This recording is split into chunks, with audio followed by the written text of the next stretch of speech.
ওয়াসাল্লাম নবুয়তের জবানের মাধ্যমে ইরশাদ করছেন, আমার সাহাবীরা কাল হাসরের ময়দান কায়েম হয়ে যাবে। এই হাসরের ময়দানে আল্লাহ রাব্বুল আলামিন বান্দাদেরকে সুপারিশ করার জন্য সর্বপ্রথম আমি নবীকে আহ্বান করবে। সুবহানাল্লাহ। সর্বপ্রথম আমাকে দায়িত্ব দেওয়া হবে, ইয়া রাসূলুল্লাহ, ইয়া হাবিবাল্লাহ, সর্বপ্রথম আজকে আপনার হক, আপনি সর্বপ্রথম আপনার উম্মতের শাফাআত করবেন, উম্মতের জন্য সুপারিশ করবেন। আল্লাহ রাব্বুল বলছেন, শুধু আমাকে সুপারিশ করার সুযোগ দিবে তাই নয়, আল্লাহ সর্বপ্রথম আমি নবীর সুপারিশকে আল্লাহ কবুল করে নিবেন। আমার গুনাহগার উম্মতদেরকে আমি সর্বপ্রথম জান্নাতের মধ্যে প্রবেশ করাবো। সুবহানাল্লাহ। ইয়া মুহাম্মদ মুস্তাফা নবী সাল্লাল্লাহু আলা, ইয়া মুহাম্মদ মুস্তাফা নবী সাল্লাল্লাহু, ইয়া মুহাম্মদ মুস্তাফা নবী সাল্লাল্লাহু আলা, ইয়া মুহাম্মদ মুস্তাফা নবী। শাফাআতের কান্ডারি, শাফাআতের কান্ডারি রাসূলুল্লাহ, ইয়া মুহাম্মদ মুস্তাফা নবী সাল্লাল্লাহু আলা, ইয়া মুহাম্মদ মুস্তাফা নবী সাল্লাল্লাহু আলা, ইয়া মুহাম্মদ মুস্তাফা নবী সাল্লাল্লাহু আলা, ইয়া মুহাম্মদ মুস্তাফা নবী সাল্লাল্লাহু। কেউ বা বলে নবীজি নূরেরই পুতুল, কেউ বা বলে নবীজি গোলাপের ফুল, কেউ বা বলে নবীজি নূরেরই পুতুল, কেউ বা বলে নবীজি গোলাপের ফুল।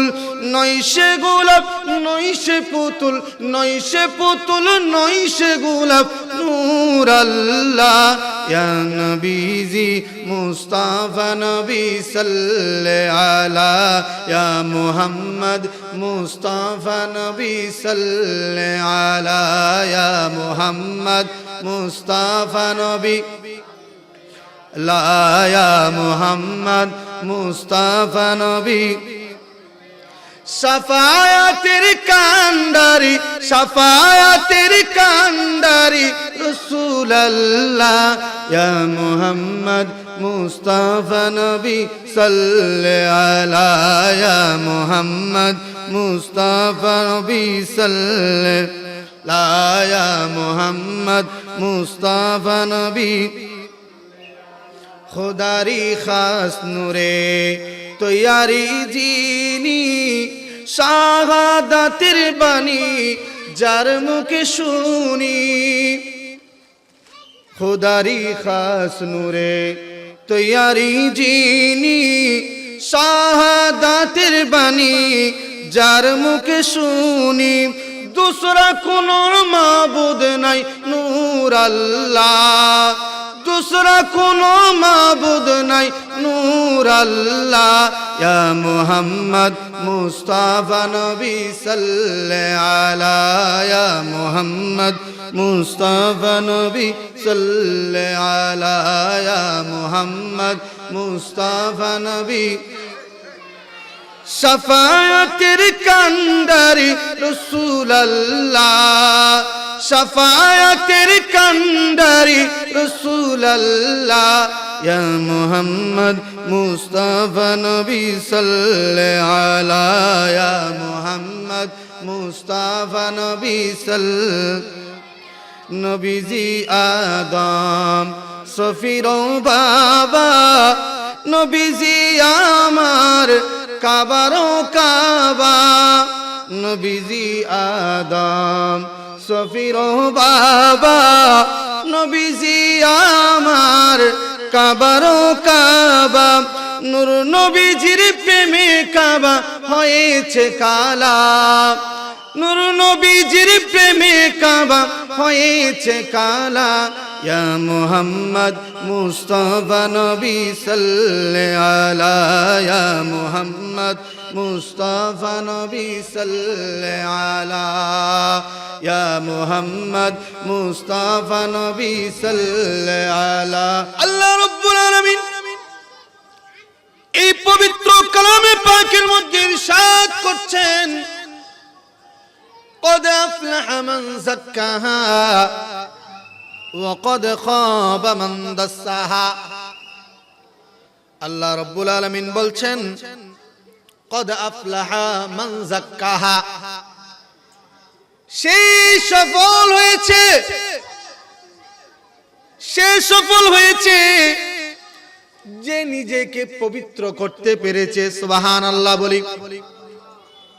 আল্লাহ বলেন যে নিজেকে পবিত্র করেছে সেই সফল হতে পেরেছে। মাওলার কাছে প্রশ্ন করি, আইবারে লাগে কেমন পবিত্র হবে? আমরা তো সাধারণত পবিত্রতা মানে মনে করি নামাজের আগে ওযু করার মাধ্যমে পবিত্রতা অর্জন করতে হয়। যদি কোনো কারণে শরীরে নাপাকি লাগে, ওই নাপাকি লাগার কারণে গোসলের মাধ্যমে পবিত্রতা অর্জন করতে হয়। আল্লাহ আপনি কি সেই পবিত্রতার কথা বলছেন কিনা? আল্লাহ বলেন না না না, আমি ওই পবিত্রতার কথা বলি নাই। যে নিজেকে পবিত্র করবে, এমন ভাবে পবিত্র করবে সে তার জীবনে শিরিকের সাথে যুক্ত হবে না, সে শিরিকের সাথে যুক্ত হবে না, সে বিদআতের সাথে যুক্ত হতে পারবে না, আল্লাহর অবাধ্যতা হবে না। আল্লাহ যেটা বলেছেন সেটা অক্ষরে অক্ষরে পালন করার চেষ্টা করবে। আল্লাহ যেটা নিষেধ করেছেন সেটা অবশ্যই অবশ্যই সেটা থেকে বিরত থাকবেন। আল্লাহর হুকুম পালন করবেন, তার সুন্দর জীবনে সুন্দর চরিত্র গঠন করবে। চরিত্রবান হিসাবে আল্লাহর সম্মুখীন হবেন। অশ্লীলতা থেকে বিরত থাকবেন, জিনা থেকে বিরত থাকবেন, গীবত থেকে বিরত থাকবেন, মিথ্যা থেকে বিরত থাকবেন, চুগলখুরি থেকে বিরত থাকবেন। তথা আল্লাহ যে কাজগুলো করলে আল্লাহ পছন্দ হয়, আল্লাহর পছন্দ হয়, যেটি আল্লাহ পছন্দ করেন না সেগুলো থেকে বিরত থাকার মানেই হচ্ছে আল্লাহ বলেন আমি এটাকেই পবিত্র মনে করছি, এটাকেই মানুষের পবিত্রতা বলছি।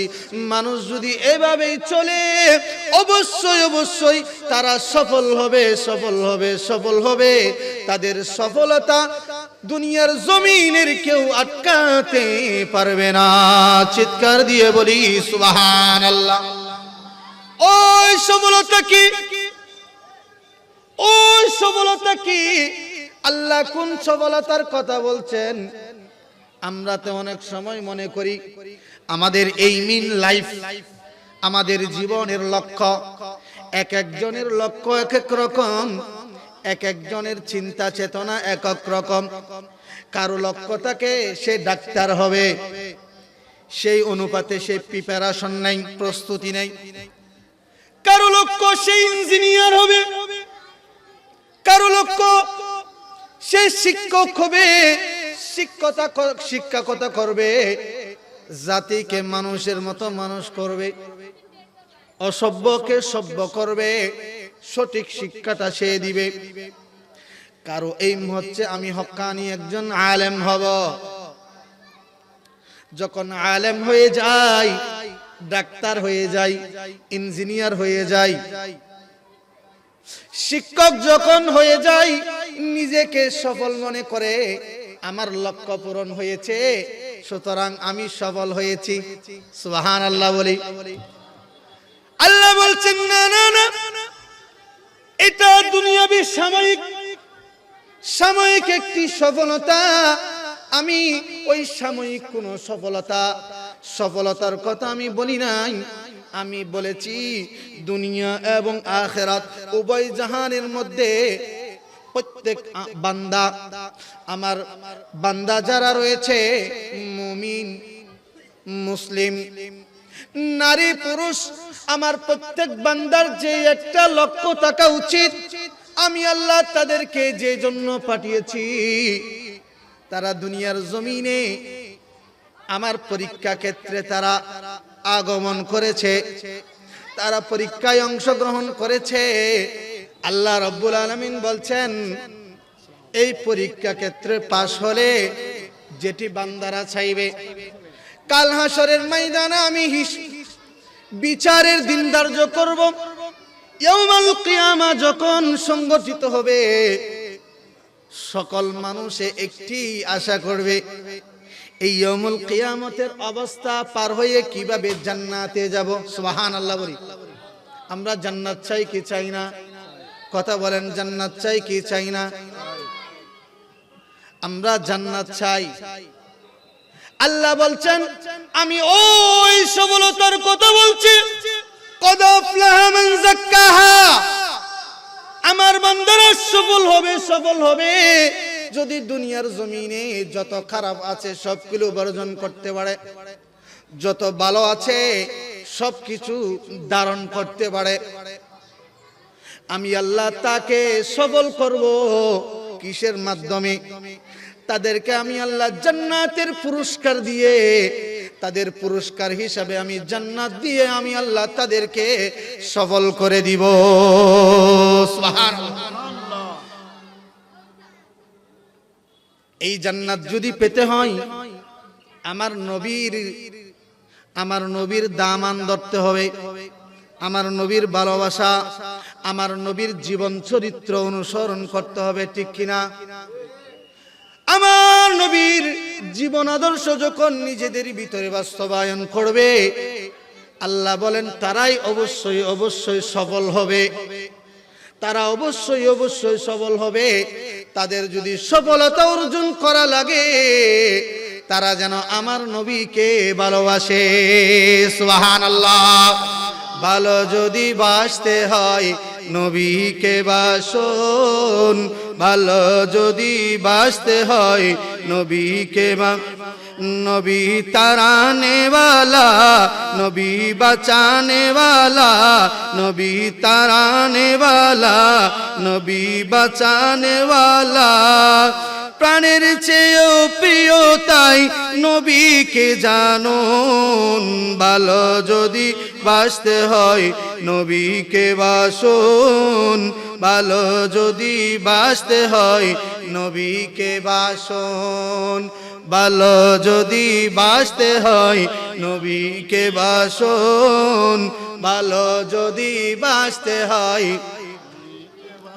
সাকারাতের বিছানাতে কি যে যন্ত্রণা, সাত সাগরের পানি দিলেও তৃষ্ণা মেটে না।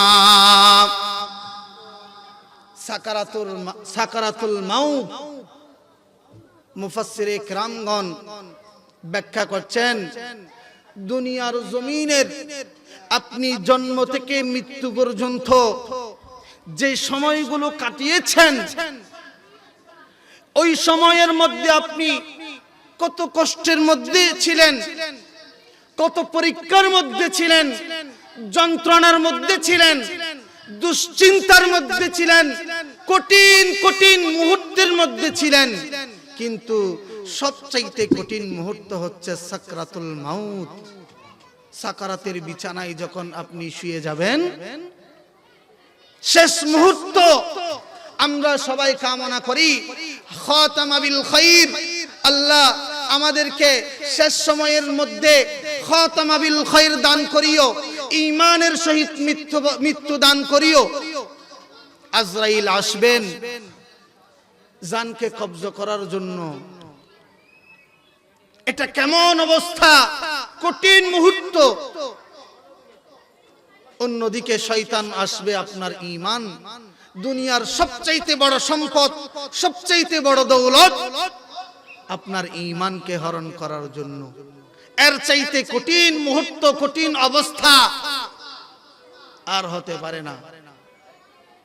এই জন্য শায়ের বলেন, সাকারাতের বিছানাতে কি যে যন্ত্রণা, সাত সাগরের পানি দিলেও তৃষ্ণা মেটে না। কাউসারের পানি দিবেন শাহে মদিনা, কাউসারের মালিক যিনি তাহাকে চিনুন। ভালো যদি বাসতে হয় নবীকে বাসুন, ভালো যদি সবাই ভালো যদি বাসতে হয় নবীকে বাসুন, ভালো যদি বাসতে হয়। नबी तराने वाला, नबी बचाने वाला, नबी तराने वाला, नबी बचाने वाला। नबी तराने वाला किना कथा बोलें, नबी तराने वाला किना। हादीस शरीफের মধ্যে ইরশাদ হচ্ছে, রাসূল করিম সাল্লাল্লাহু তাআলা আলাইহি ওয়াসাল্লাম নবুয়তের জবানের মাধ্যমে ইরশাদ করছেন, আমার সাহাবীরা কাল হাসরের ময়দান কায়েম হয়ে যাবে। ওই হাসরের ময়দানে আল্লাহ রাব্বুল আলামিন বান্দাদেরকে সুপারিশ করার জন্য সর্বপ্রথম আমি নবীকে আহ্বান করবে। সুবহানাল্লাহ। সর্বপ্রথম আমাকে দায়িত্ব দেওয়া হবে, ইয়া রাসূলুল্লাহ, ইয়া হাবিবাল্লাহ, সর্বপ্রথম আজকে আপনার হক, আপনি সর্বপ্রথম আপনার উম্মতের শাফাআত করবেন, উম্মতের জন্য সুপারিশ করবেন। আল্লাহ রাব্বি বলছেন, শুধু আমাকে সুপারিশ করার সুযোগ দিবে তাই নয়, আল্লাহ সর্বপ্রথম আমি নবীর সুপারিশকে আল্লাহ কবুল করে নিবেন। আমার গুনাহগার উম্মতদেরকে আমি সর্বপ্রথম জান্নাতের মধ্যে প্রবেশ করাবো। সুবহানাল্লাহ বলুন। এই জন্য শায়ের খুব সুন্দর করে বললেন, নবী তারানে वाला, নবী বাঁচানে वाला, প্রাণের চেয়ে প্রিয় তাই নবীকে জানুন। ভালো যদি বাসতে হয় নবীকে বাসুন, ভালো যদি বাসতে হয় নবীকে বাসুন। আমার সম্মানিত ভাইরা, আমার বাবারা, আল্লাহ রাব্বুল আলামিন বলছেন, কদ আফলাহা মান যাক্কাহা, তারা অবশ্যই সফলতা অর্জন করবে যারা আমি আল্লাহর হুকুম মান্য করবে, আমি আল্লাহর প্রতি ঈমান আনবে, আমি আল্লাহর অপছন্দের কাজকে বর্জন করবে, আমি আল্লাহ যে কাজকে ভালোবাসি সেটাই করবে, নামাজ আদায় করবে, রোজা রাখবে, হজ করবে, যাকাত দিবে, মানুষের সাথে সদা সত্য কথা বলবে, কাউকে কষ্ট দিবে না, অন্যদিকে গীবত করবে না, মিথ্যা কথা বলবে না, চুগলখুরি করবে না, জিনা করবে না, ব্যভিচার করবে না। আমি আল্লাহ রাব্বুল আলামিন তাদেরকে সফল করব জান্নাত তাদেরকে পুরস্কার দেওয়ার মাধ্যমে। সুবহানাল্লাহ। আল্লাহ তুমি কিছু বান্দাকে সফল করবে। আল্লাহ এরপরে বলেন, ওয়াকাদ খাবা মান দাসাহা, ওয়াকাদ খাবা মান দাসাহা। আল্লাহ বলেন, ওই ব্যক্তি ব্যর্থ হবে, ওই ব্যক্তি পরীক্ষায় ফেল করবে, অকৃতকার্য হবে। আমি আল্লাহর কাছে অকৃতকার্য হবে যারা নিজেকে কলুষিত করেছে, যারা নিজেকে নিজে ধ্বংস করে দিয়েছে, যারা নিজেকে জাহান্নামের আগুনের মধ্যে পতিত করেছে। কিভাবে তারা নিজেদেরকে জাহান্নামের আগুনে পতিত করেছে। আল্লাহ বলেন, আমি যে কাজকে নিষেধ করেছি তারা বারংবার ওই কাজের মধ্যে লিপ্ত হয়েছে। আমি যেই কাজকে করতে বলেছি তারা বারংবার ওই কাজকে অবহেলা করেছে। আমি বলছি, ও আমার বান্দারা, তোমরা মদ খেও না, এটা গুনাহের কাজ। তোমরা সুদ খাইও না, এটা গুনাহের কাজ। তোমরা জিনা করো না, ব্যভিচার করো না, এটা গুনাহের কাজ। বান্দা বারবার ফিরে ওই গুনাহের কাজের দিকে লিপ্ত হয়েছে। এই জন্য আল্লাহ রাব্বুল আলামিন বলছেন, ইয়া আইয়ুহাল্লাযীনা আমানু ইন্নামাল খামরু ওয়াল মাইসিরু ওয়াল আনসাব রিজসুম মিন আমালিশ শাইতান। মদ, জুয়া, ব্যভিচার করা, শূকরের মাংস খাওয়া, এই কাজগুলো হচ্ছে শয়তানের কাজ, গুনাহের কাজ। তোমরা যদি এই কাজগুলো করো, অবশ্যই তোমরা শয়তানের সাথে অবস্থান করবে। শয়তানের স্থান হচ্ছে জাহান্নামে। শয়তানের স্থান কোথায়? কথা বলেন, শয়তানের স্থান জাহান্নাম। আমাকে যে সাবজেক্ট দেওয়া হয়েছে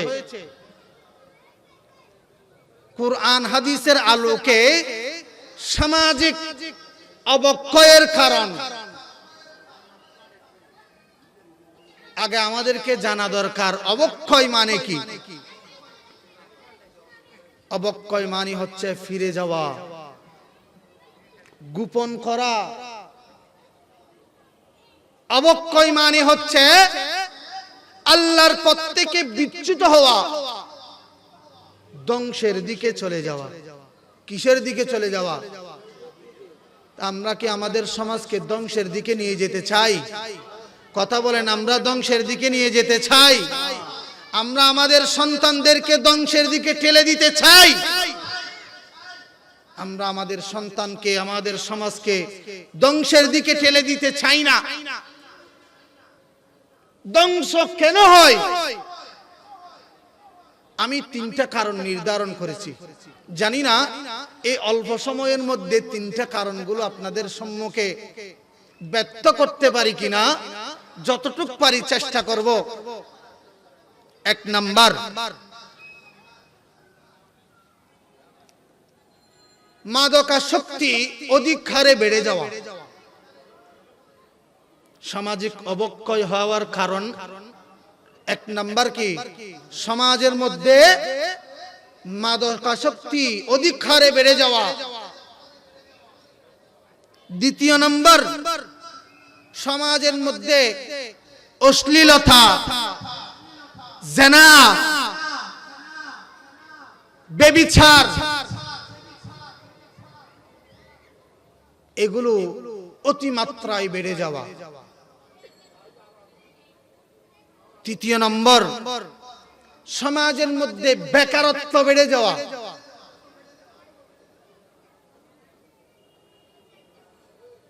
কয়টা বললাম? কথা বললাম, কয়টা বললাম? তিনটা। এক নাম্বার, মাদকাসক্তির হার বেড়ে যাওয়া। দ্বিতীয় নম্বর, অশ্লীলতা, বেহায়াপনা, জিনা, ব্যভিচার, এগুলোর অধিক মাত্রায় সমাজের মধ্যে প্রচলন হয়ে যাওয়া, বৃদ্ধি হয়ে যাওয়া। তৃতীয় নম্বর হচ্ছে বেকারত্ব বেড়ে যাওয়া। আরো অনেকগুলো কারণ আছে। এই বৃহত্তর তিনটা কারণে সবচেয়ে বেশি সামাজিক অবক্ষয় সমাজকে ধ্বংসের দিকে ঠেলে দেয়। মাদকাসক্তি এটি এমন একটি মরণ ব্যাধি যেটি সমাজকে আস্তে আস্তে আস্তে ধ্বংসের দিকে ঠেলে দেয়, আল্লাহর দিন থেকে দূরে সরিয়ে দেয়। আল্লাহর নিয়ামত থেকে বঞ্চিত করে, আল্লাহর রহমত থেকে বঞ্চিত করে, আল্লাহর প্রিয় হওয়া থেকে দূরে ঠেলে দেয়। মাদকাসক্তি। হযরত আবু দারদা রাদিয়াল্লাহু তাআলা উনি বলছেন, লা তাশরিবুল খামরা ফাইন্নাহা মিফতাহুন কুল্লি শাইইন শাররিন। আবু দারদা রাদিয়াল্লাহু তাআলা উনি বলেন, তোমরা মদ পান করো না, এটা নেশা জাতীয় দ্রব্য। এই নেশা জাতীয় দ্রব্য কেন করবে না? কারণ তা সকল অকল্যাণ এবং অঘটনের চাবি।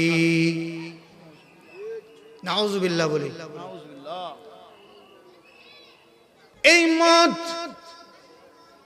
যতগুলো নেশা জাতীয় দ্রব্য রয়েছে, সিগারেট থেকে শুরু করে যতগুলো নেশা জাতীয় দ্রব্য রয়েছে, নেশা যখন ধারণ করবে তার নিজের ভিতর থেকে আস্তে আস্তে মনুষ্যত্ব দূর হয়ে যাবে। তার ভিতর থেকে মনুষ্যত্ব চলে যাবে। এমন একটি ব্যাধি সমাজকে ধ্বংস করে দিবে, পরিবারকে ধ্বংস করে দিবে। আপনি যদি একটু চিন্তা করেন, গভীরভাবে মনোযোগ দিয়ে চিন্তা করেন, সংসারের যে সন্তান মাদকাসক্তি প্রয়োগে আসক্ত হয়ে রয়েছে, মাদকের মধ্যে আসক্ত হয়ে রয়েছে, সে সংসারের মধ্যে বিশৃঙ্খলা করবে, সে মা বাবার সাথে বেয়াদবি করবে, সে চুরি করবে, সে ডাকাতি করবে, সে পরিবারের কাউকে মান্য করবে না। কেন? সে সবচাইতে তার নিজের জন্য যেটিকে প্রাধান্য দেয় সেটি হচ্ছে মাদক সেবন করা। সে যদি ভাত না খায় তার তেমন কোনো কি লাগে না, খারাপ লাগে না। নাস্তা না খাইলে কোনো খারাপ লাগে না, অন্য কিছু না করলে কোনো খারাপ লাগে না। যখন সে মাদক সেবন করতে পারবে না, তার নিজের ভিতরে নিজের অস্তিত্ব থাকবে না। ঠিক কিনা বলি? এই মাদক, জুয়া, মদ খাওয়া, নেশা জাতীয় দ্রব্য খাওয়া, আল্লাহ কোরআনের মধ্যে বলেন, ইয়া আইয়ুহাল্লাযীনা আমানু, আল্লাহ নিষিদ্ধ কাজগুলোর পরিচয় করে দিচ্ছেন। যে কাজগুলো করা যাবে না, আল্লাহ বলেন এটা করা যাবে না। আল্লাহ কি করা যাবে না? আল্লাহ মুমিনদেরকে বলছেন, ইয়া আইয়ুহাল্লাযীনা আমানু, হে মুমিন বান্দারা, ইন্নামাল খামরু, সর্বপ্রথম তোমাদেরকে আমি নসিহত করব, কখনোই মদ খাওয়া যাবে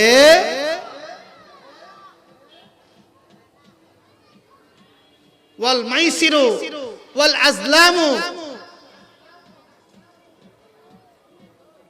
ওয়াল আনসাবু, মদ, জুয়া, ব্যভিচার, এগুলো করা যাবে না। এগুলো গুনাহের কাজ। এই গুনাহের কাজের মধ্যে সবচেয়ে মারাত্মক হচ্ছে মদ খাওয়া। কি খাওয়া? মদ। বনি ইসরাইলের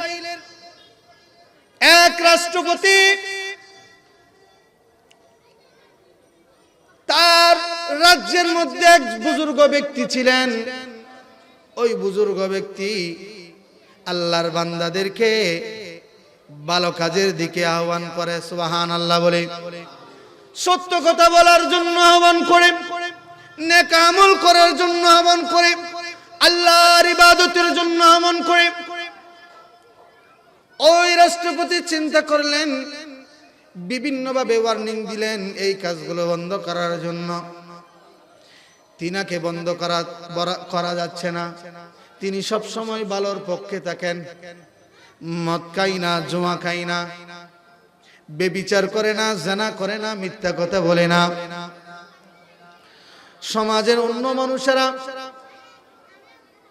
যারা এই খারাপ কাজগুলোর মধ্যে লিপ্ত রয়েছে, তাদেরকে যখন আল্লাহর প্রতি দাওয়াত দেওয়া হয়, তাদের খারাপ লাগে, রাষ্ট্রপতির কাছে এসে বিচার দেয়। হুজুর, আপনি তো রাজ্যের বড় একটা অবস্থানের মধ্যে আছেন, এই আল্লাহর বান্দা সব সময় ভালো কাজের আদেশ দেয়, খারাপ কাজের মধ্যে আমাদেরকে বাধা প্রদান করে। আমরা নাচ গান করতে পারি না, আমরা মদের আসর করতে পারি না, জুয়ার আসর করতে পারি না, লটারির ব্যবস্থা করতে পারি না। আপনি এর একটু বিচার করেন, একে উচিত একটি শিক্ষা দিতে হবে, অন্যথায় আমরা সবাই অতিষ্ঠ হয়ে যাচ্ছি। ওই রাষ্ট্রপতি ওই আল্লাহর বান্দাকে ডাক দিলেন, ডাক দিয়ে ওনাকে 4টি কাজ করার জন্য বাধ্য করলেন। তাকে 4টি কাজ করার জন্য বাধ্য করলেন। 1 নম্বর, তাকে মদ খেতে হবে। কি খেতে হবে? মদ খেতে হবে। মদ যদি না খায় তাহলে তাকে প্রকাশ্যে বেবিচার করতে হবে। কি করতে হবে? বেবিচার করতে হবে। বেবিচারও যদি না করে তাহলে তাকে কোনো মানুষকে প্রকাশ্যে হত্যা করতে হবে। আমি কিভাবে বেবিচার করব? কিভাবে আমি আল্লাহর বান্দা হয়ে আরেকজনের বেবিচার করব? আমি বেবিচার করতে পারবো না। 3 নম্বর, আমি শূকরের মাংস খেতে পারবো না। স্পষ্ট কুরআনের আয়াত, শূকরের মাংস খাওয়া যাবে না, শূকরের মাংস খাওয়া যাবে না। ওই শূকরের মাংসের মাধ্যমে নিজের শরীরে রক্ত মাংস গঠিত হবে। যে মাংস আমি খাবো ওই মাংসটা আমার শরীরের বিভিন্ন অঙ্গ প্রত্যঙ্গ বৃদ্ধি পাবে। আল্লাহ বলছেন, তুমি হারাম খাবার মাধ্যমে, ওই হারাম খাবারের মাধ্যমে তোমার শরীরের যে অংশটুকু উৎপাদিত হয়েছে, ওই উৎপাদিত অংশ কখনোই জান্নাতে প্রবেশ করবে না। 4 নম্বর, মদ খাওয়া। কি খাওয়া? উনি চিন্তা করলেন, মদ তো একটু পানি, যেটি ইসলাম পূর্ব যুগে একসময় জায়েজ ছিল কিনা? কথা বলেন। মদ ইসলাম পূর্ব যুগে জায়েজ ছিল। মদ তো একটু সামান্য পানি, ওটা পানিটা খেলে হয়তোবা প্রস্রাবের মাধ্যমে চলে যাবে। মদকে ছোট মনে করলো। কি করলো? মদকে। ওই আল্লাহর বান্দা 4টি জিনিস থেকে একটিকে পছন্দ করলেন, ওটা হচ্ছে মদ। আল্লাহর বান্দা চিন্তা করতে লাগলেন, মদ তো হয়তোবা আমার প্রস্রাবের মাধ্যমে চলে যাবে, বের হয়ে যাবে। এটা একদিকে বের হয়ে যাবে, অন্যদিকে চিন্তা করলেন এটা তো ইসলাম পূর্ব যুগে জায়েজ ছিল।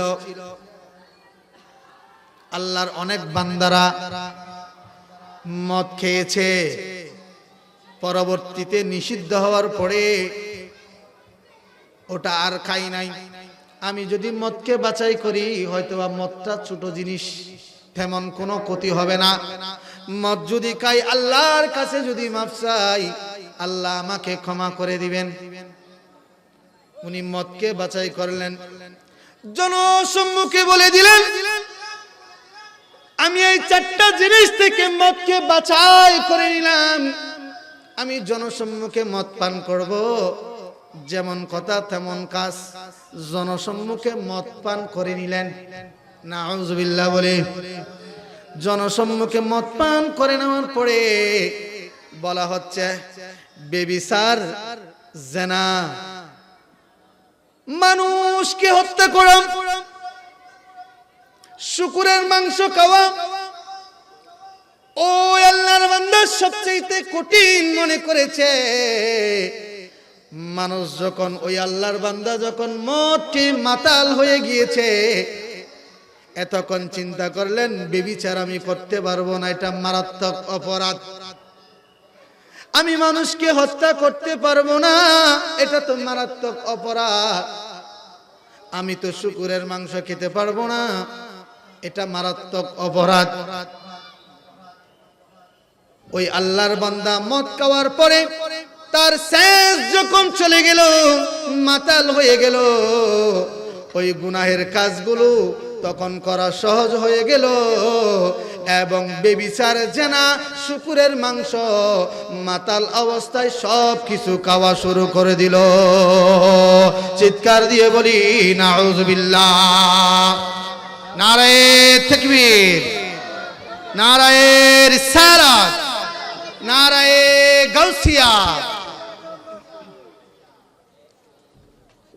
হারাম কাজের মধ্যে অন্য অন্যগুলো বাদ দিয়ে মদকে নিলেন, মদকে গ্রহণ করলেন। ওই মদ যেটাকে সামান্য মনে করেছে, গুনাহ কম মনে করেছে, ওই গুনাহ অন্য সবগুলো গুনাহ করার রাস্তা হয়ে গিয়েছে, উৎপত্তি হয়ে গিয়েছে। এখন তো আমরা প্রকাশ্যে সিগারেট খাই। কি খাই? সিগারেট খাই। এটাও একটা নেশা। যারা সিগারেট খায় তারা সিগারেট সহজে ছাড়তে পারে না। আমাদের যুবক ভাইয়েরা তো চুন থেকে পান কষলেই টেনশন, নিজের পরিবারের সাথে স্ত্রীর সাথে ঝগড়া লাগলো, টেনশন, চলে আসে সিগারেটের দোকানে, একটা সিগারেট দাও। মার সাথে ঝগড়া লাগলো, কথা কাটাকাটি হলো, চলে আসে কোথায়? সিগারেটের দোকানে।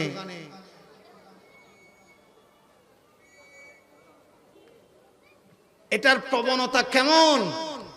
সিগারেটের আপনি যখন দেখবেন এমন একটি পণ্য, যেই পণ্য কখনোই তার দাম কমেনি, বরঞ্চ দ্বিগুণ হয়েছে। প্রত্যেকটা দিন, প্রত্যেকটা বছর সিগারেট খাওয়া মানুষের হার বৃদ্ধি পাচ্ছে। কেন? বেশিরভাগ মানুষ সিগারেট খায় কেন?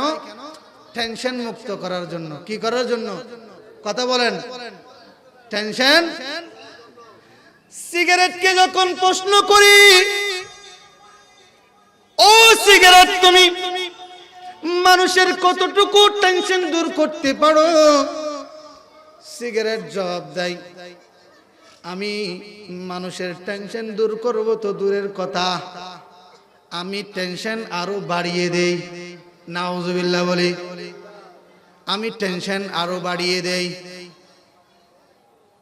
বান্দা যখন টেনশনে সিগারেট ধরায়, টেনশন কয়জনের? একজনের। পরিবারের সাথে ঝগড়া করে টেনশনে ধরে গিয়েছে, দোকানে গিয়ে সিগারেট ধরায় কয়জনে? একজনে। সিগারেট ধরলো, আজকে খেলো 5টা, কালকে খেলো 10টা। এরপরে সিগারেট খাওয়ার হার বৃদ্ধি পেতে থাকে। সিগারেট বলে প্যাকেটের মধ্যে লেখা আছে ধূমপান মৃত্যুর কারণ, ধূমপানের কারণে ক্যান্সার হয়। থাকে কিনা? কথা বলেন, থাকে কিনা? ধূমপান ফুসফুস নষ্ট হয়ে যায়, লাংস নষ্ট হয়ে যায়। সিগারেটের প্যাকেটে থাকে না? এরকম যদি ঝুঁকিপূর্ণ কথাগুলো যদি সিগারেটের প্যাকেটে যদি না থাকে, তাহলে ওই সিগারেট কোম্পানি দিনে দিনে বন্ধ হয়ে যাবে। কারণ এই সিগারেটের ক্ষতিকর বিষয়টা মানুষকে জানাতে হবে। মানুষ খাইলে খাক, না খাইলে না খাক। আমি তো বলে দিচ্ছি, ধূমপান মৃত্যুর কারণ। বান্দা আজকে একদিন সিগারেট খাইলো, কালকে খাইলো, পরশুদিন খাইলো, 1 সপ্তাহ, 1 মাস, 1 বছর, হঠাৎ সিনার মধ্যে ব্যথা শুরু হয়ে গেল, বিছানায় শুয়ে পড়লো, পরিবারের সবাই তাকে মেডিকেলে নিয়ে গেল, হসপিটালে নিয়ে গেল। ডাক্তার দেখে বলছেন উনার ফুসফুস নষ্ট হয়ে গিয়েছে, উনার লাংস ড্যামেজ হয়ে গিয়েছে। বলে কি বলে না? যখন পরিবারের একজন একমাত্র উপার্জন শক্তি তার লাংস ড্যামেজ হয়ে যায়, ফুসফুস নষ্ট হয়ে যায়, ব্রেন নষ্ট হয়ে যায়, তখন টেনশন শুধু কি একজনের নাকি সবার? আগে ছিল একজনের, এখন তার স্ত্রীর টেনশন, তার মার টেনশন, তার বাবার টেনশন, তার শ্বশুর শাশুড়ির টেনশন। হাইরে, জামাই যদি মরে যায় আমার মেয়েটা কি হয়ে যাবে? বিধবা। আমার নাতি নাতনিগুলো এতিম হয়ে যাবে। বলে কি বলে না? টেনশন এখন কয়জনের? 14 গোষ্ঠীর। কয়জনের? 14 গোষ্ঠীর টেনশন। সিগারেটকে যখন প্রশ্ন করি, সিগারেট তুমি টেনশন মুক্ত করতে কতটুকু পারো? সিগারেট বলে আমি টেনশন মুক্ত করব তো দূরের কথা, আগে ছিল একজনের টেনশন, টেনশনে আমাকে ধরেছে, আমি ওই টেনশন একজন বাড়াতে বাড়াতে বাড়াতে আমি 14 গোষ্ঠীর মধ্যে এই টেনশনটা ছড়িয়ে দেই। নাউজুবিল্লাহ বলি। অথচ আমরা প্রত্যেক দিন নতুন নতুন করে একজন সিগারেট ধরতেছি। এই সিগারেটের হুকুমের মধ্যে কি আছে? ইখতিলাফ আছে। কেউ বলেছেন মাকরুহে তাহরিমি, আর কেউ বলেছেন সম্পূর্ণ হারাম।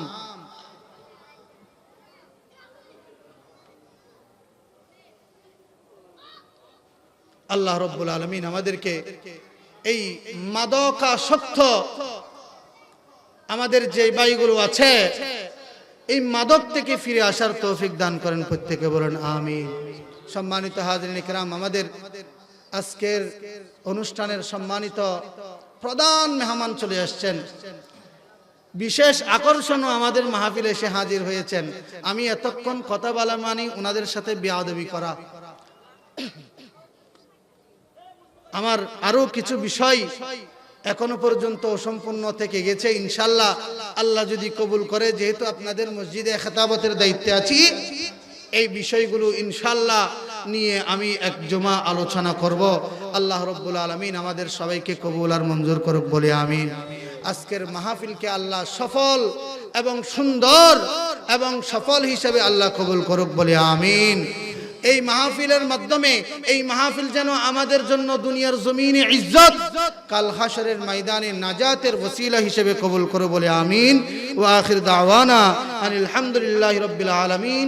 ওয়াসসালামু আলাইকুম ওয়া রাহমাতুল্লাহি তাআলা ওয়া বারাকাতুহু।